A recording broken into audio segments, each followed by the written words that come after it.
te falei que eu comprei a semana passada. Eu tô achando que ele não é de couro.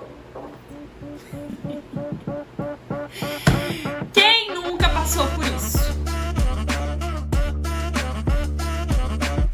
Você já viu alguma marca vendendo o seu produto como se fosse em couro? Compre. No vídeo de hoje eu quero te mostrar algumas características dos materiais que a gente normalmente utiliza nos cabedais de tênis, especialmente, as diferenças dele e as pequenas formas que tu pode identificar se realmente é de couro ou não aquele produto.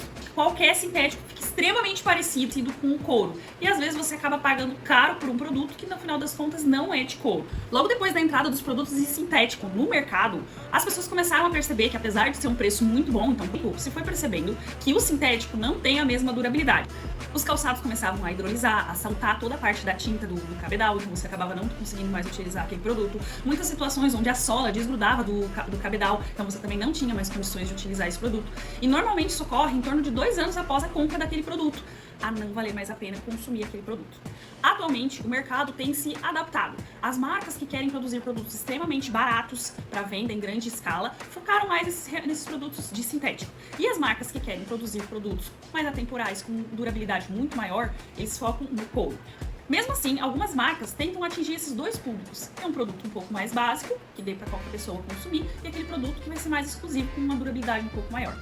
Eu tenho uma cartela aqui, onde eu tenho 3 materiais pretos. Um é couro e os outros 2 são sintéticos. Vou te mostrar aqui que, aparentemente, você não consegue identificar a diferença entre eles. Então, a indústria conseguiu características muito próximas do couro e do sintético. Então, dificilmente, no visual, você vai conseguir identificar essa diferença. Sintéticos, os mais utilizados são o PU e o PVC. O PU, normalmente, ele é um material um pouco mais maleável, mais molenguinha, tá? A estrutura dele é uma malha por trás, vocês vão acabar vendo aqui bem de perto, ó, que ela tem umas estrias. Essas estrias demonstram a característica da malha por baixo, que é um tecido por baixo, e por cima ele é passado uma camada de material sintético, que é para dar a cor e o aspecto do material. O PU é só uma camadinha de tinta em cima daquela malha. O IPU, ele hidrolisa, que é essa característica aqui que eu vou mostrar. Ele hidrolisa, que é essa característica de começar a soltar a tinta e você acaba ficando só com o tecido, que é a estrutura desse sintético.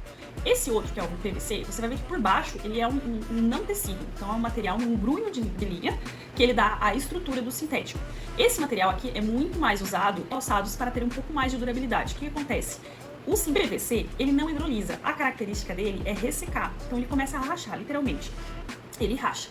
É tipo mais rígido. E a maior parte desse material é o sintético aqui em cima, a parte borracha, um pouco mais espessa, em cima, então, daquele não tecido. O que permite dar mais estrutura. A gente sabe, o que eu noto bastante é que as marcas de renome, por exemplo, Adidas, Nike, Puma, quando elas não vão utilizar o couro para ter mais durabilidade, elas realmente utilizam o PVC. O PVC, ele dá um aspecto, uma estrutura para o calçado muito parecida com o couro e acaba sendo um pouco mais barato do que o próprio couro. O couro já é uma característica bem diferente. Embaixo ele é peludinho, ele é felpudinho. Tem outros acabamentos, obviamente, mas o mais comum é esse felpudinho que a gente chama de flor do couro, tá? A parte da flor. Com uma textura, então, que ela é todo trabalhado em cima, na parte que vai ficar o corte do cabedal. A diferença dele, especialmente aqui no afio dele, que a gente chama nesse corte aqui dele, é que ele é uma estrutura só, diferente frontal do couro até a parte inferior do couro, ela tem só uma estrutura, tu não visualiza uma divisão, uma divisória. A outra característica bem forte do sintético, que você pode identificar, tá, a fio, né? Aqui nessa vista, ó, por exemplo, você tem um corte a fio, tá? Então aqui, por aqui, tu conseguiria identificar se aquilo ali é couro ou sintético. O sintético, para ser barateado, a estrutura dele sempre vai ser ou nesse tom de bege aqui, por exemplo, assim. Então, quando é preto, é essa estrutura aqui. Quando é outra cor, vai ser aqui. Vou te provar, olha só. Então, ambas as situações, ó, o verso é nesse bege. Então, 2 tons diferentes de bege, né? Mas são tons de bege. E a parte da frente é colorida. Então, no afio, tu já conseguiria identificar se aquilo é um couro ou não. Por exemplo, olha aqui. Essa aqui é uma cartela inteira só de couro. Isso aqui são couros, tá? Toda ela. E todos eles, tá vendo que a própria estrutura do couro, ela é colorida. Então, pelo afio, tu já conseguiria identificar se aquilo é um couro ou se aquilo é um sintético, porque a estrutura dele é toda da mesma cor do próprio cabedal. E o grande finale, é o seguinte, existe uma técnica, só que você precisa fazer isso só nos produtos que são teus, tá? Você identificar se aquele produto é feito de couro ou sintético, PVC ou PU, que eu vou te ensinar agora, você pode fazer com os calçados que você tem em casa. Você vai pegar um isqueiro e o que vai acontecer? O couro, sempre que você for queimar, ele vai ter cheiro de carne queimada. Então você queimou e não precisa botar fogo no material, tá? Você vai fazer isso aqui, ó. Saiu essa fumacinha? Pronto, esse cheiro vai ser cheiro de carne queimada. PU, quando você queimar, primeiro que ele vai queimar mais rápido, ele vai dar o aspecto de derretimento. Saiu a fumacinha, você vai sentir cheiro de plástico, você vai sentir cheiro de Tupperware sendo queimada. Então você sabe que é de plástico. E no caso do PVC, quando você queimar, ele também começa a derreter. E assim que sair essa fumacinha, ele vai ter cheiro de borracha queimada. Existem calçados também em que o fornecedor ou o produtor daquele calçado, a indústria, utiliza a parte maior em um material e os detalhes em outro material e assim por diante. Isso acontece principalmente se você tem um detalhe com brilho, com glitter ou com alguma característica de, por exemplo, furta-cor, que o couro raramente a gente consegue atingir aquela característica, ou quando se consegue atingir a característica, torna o material extremamente caro. Então a gente acaba utilizando alguns detalhes ou em sintético ou em algum tecido para que aquele material com aquela característica diferente possa ser colocado no calçado sem aumentar o custo.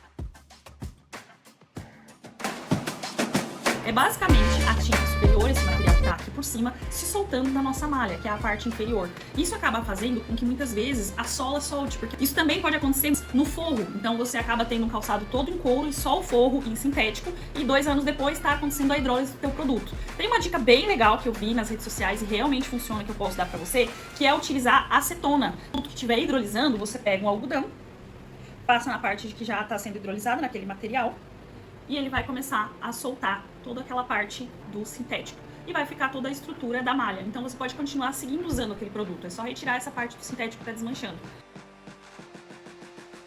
Sobre os produtos da minha marca. Nossos calçados são todos feitos em couro, então a gente dá garantia da colagem do nosso sola no cabedal, que ela não vai acabar soltando. E também tem a questão do fogo. A gente utiliza um material que ele não é sintético. Então ele acaba sendo um tecido que ele não vai desgrudar, não vai desmanchar no teu pé. Em 2 anos ele vai estar 100% intacto como no dia que você comprou, tá bom? É uma dica pra você. Só tem 2 anos na minha empresa. Se daqui 2 anos começar a desgrudar as coisas, eu entro em desespero. Não, cabedal em couro, forro não é sintético. Então não te preocupa, a gente não vai hidrolisar no seu pé. Nem no seu armário, a gente não vai hidrolisar.